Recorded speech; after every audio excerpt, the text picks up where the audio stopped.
Number 4. The Red Scare.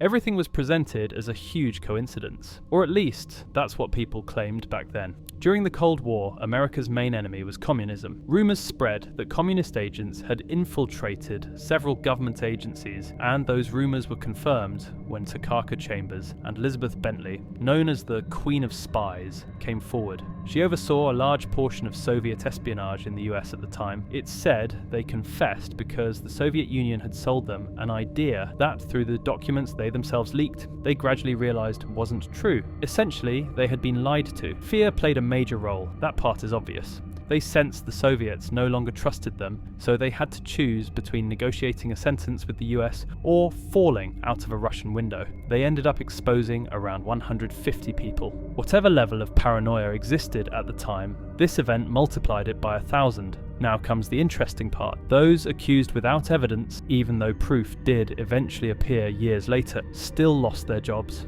Meanwhile, the ones accused with the strongest and most incriminating evidence began dying off one by one under suspicious circumstances.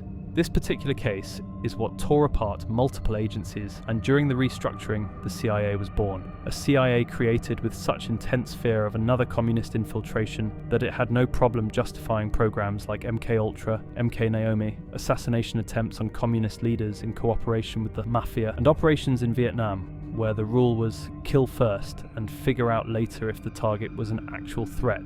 They wanted to portray themselves like modern Templars, defenders of democracy working in the shadows at any cost. But what came out of it was closer to a gang of psychopaths. Lawrence Duggan, president of the International Institute of Education, was found dead on the street 10 days after being questioned by the FBI. The conclusion was that he had either fallen or jumped, phrases they used a lot, from the 16th floor window of his office.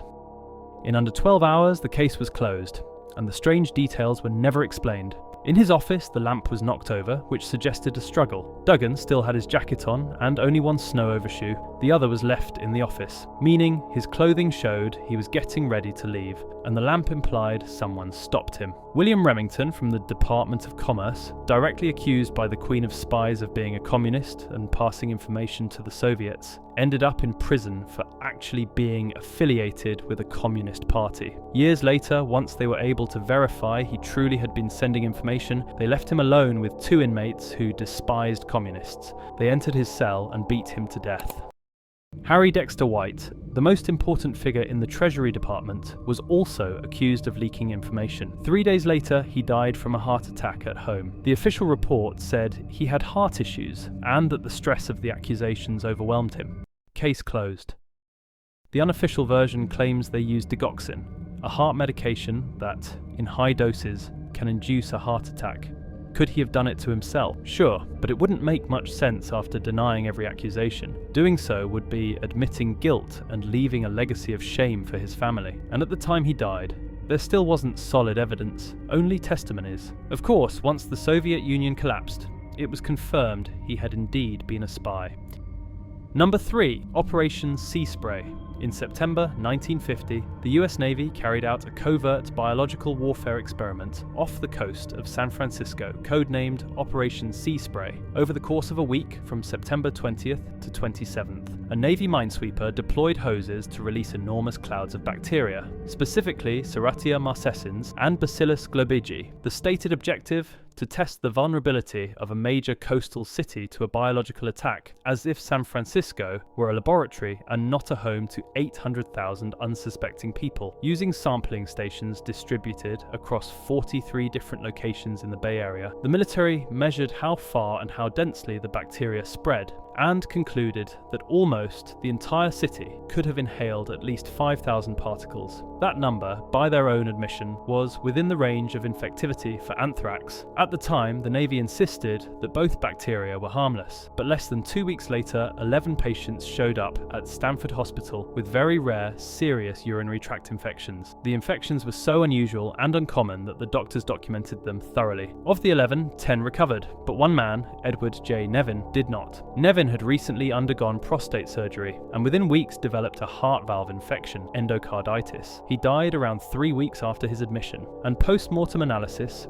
found Serratia marquescens in his tissues. At the same time, some doctors also reported a rise in pneumonia cases in San Francisco following the release of the bacteria. Whether the pneumonia was directly caused by the test remains debated. Official proof is lacking, but the timing and clustering raised serious red flags among medical staff. The Navy never warned civic or health authorities beforehand. There was no public announcement that an invisible microbial cloud was being sprayed over the city. Decades passed before the experiment was even acknowledged, and its ethical implications still haunt historians. The Nevin family did try to sue the government in 1981, alleging negligence and wrongful death, but the courts rejected their claims because it couldn't be conclusively proven that the bacteria released by the Navy were exactly the ones that caused Nevin's infection and death.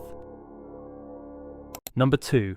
Harold Blower. Ever since his divorce, Harold felt he couldn't get his life back on track. Physically, he was fine, but mentally, he felt terrible. No appetite, no sleep, no motivation to work. After speaking with his doctor, he was told it might be depression and was advised to admit himself to the New York Psychiatric Hospital. At that time, depression was typically treated in psychiatric institutions. It wasn't unusual. The treatment he received, however, was anything but normal. For the first few weeks, everything went well. Harold improved and felt like he'd be back home soon. The problems began when they tried what they called an experimental treatment. In the first session, they injected 25 milligrams into his muscle, the next time 50 milligrams, then 75 milligrams, and by the fourth session, 150 milligrams. After each treatment, he ended up in bed, shaking, sweating, and saying he didn't want to continue. The injections made him feel worse and gave him the sensation that something was inside his head. The doctors ignored his complaints and his direct request to stop. They pressured him, or more accurately, forced him to take one more dose, the final one. This time, 450 milligrams, injected straight into his vein for some reason. Within an hour, he was dead because what they had been injecting was a derivative of mescaline. The real purpose of the injections was to determine the exact amount needed to incapacitate a grown man, physically and psychologically, to the point of making him completely compliant. They wrote down that the doses made him psychotic, confused and disoriented. He repeatedly said he was terrified of being there and felt like he was going insane. The last injection was simply to get rid of him. There's no other logical explanation for drastically increasing the dose and injecting it directly into a vein. His family was told Harold had heart problems and that the treatment caused an unexpected reaction. That official story remained in place for more than 20 years. Doctors, lawyers, and government agents lying, forging documents, and only admitting the truth when MKUltra was exposed. Harold was one of 59 patients the hospital experimented on over 2 years. Whatever number of deaths you imagine, increase it. Whatever level of cruelty you picture, raise it. The only difference between an inhumane experiment and a necessary national security scientific project is simply which side you're on. Number 1. Arms Textile 1. Now we enter the realm of a hypothesis supported by a lot of circumstantial evidence and suspicious coincidences, thoroughly investigated by Han Calvarelli in his book, but never officially confirmed. It happened at a textile mill in New Hampshire in 1957. Overnight, workers began falling sick. Antonio Jetta was one of the first. At the beginning, he just felt a bit feverish, but within 2 days, he had deteriorated so much he couldn't get out of bed and was muttering nonsense. A doctor visited his home and gave him penicillin, but when he didn't improve, he went to the hospital. His condition got so bad, they assumed he'd had a stroke. The next morning, without them being able to do anything, or even understand what he had, he died. Next was Albert Langlois. Like Antonio, he started with mild symptoms and thought it was just a cold or the flu, but also like Antonio, within 2 days he could barely breathe. At the hospital, doctors believed his severe trouble breathing and swallowing meant his larynx was blocked. Whatever they planned didn't matter. He died hours later. Doctors didn't understand what was happening. Families and friends didn't either, but someone did. Someone knew exactly what illness these people had and said nothing because stopping the experiment wasn't an option.